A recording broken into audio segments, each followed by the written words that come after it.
భద్రాద్రి కొత్తగూడెం జిల్లా సుజాతానగర్లో పోడు భూముల పట్టాల పంపిణీ ఘనంగా జరిగింది. 978 మంది రైతులకు ఎమ్మెల్యే వనమా వెంకటేశ్వరరావు 2286 ఎకరాల భూమి పట్టాలను పంపిణీ చేశారు.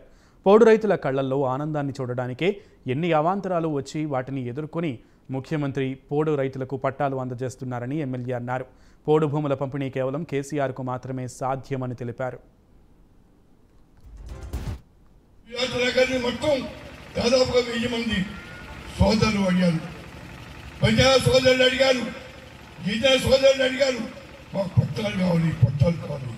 నేను చెప్పాను, ఖచ్చితంగా ఎట్టి పరిస్థితుల్లో ప్రాణమైనా తీస్తాను, వదులుకుంటా కానీ మీకు పట్టాలు ఇచ్చే బాధ్యత నాదని చెప్పేటప్పుడు జరిగింది.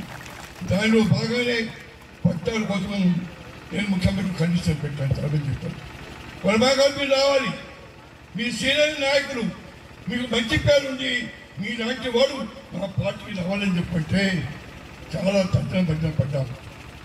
పార్టీ మారాలా వద్దా కానీ చాలా మంది చెప్పారు, మీరు ప్రజలు కావాలి, మీకు ప్రజలతో ఎన్నుకున్న మీరు కావాలి, అందువల్ల పార్టీ మారే సరే మా పట్ల ఇవ్వాలి, మా పార్టీ అభివృద్ధి చేయాలని చెప్పండి ముఖ్యమంత్రి గారు చెప్పారు. ఏంటి వరమాన్ని కోరుకుంటే నాకేమీ కోరిక అక్కర్లేదు, ఒకటే కోరిక, నా నియోజకవర్గాన్ని అభివృద్ధి చేయాలి.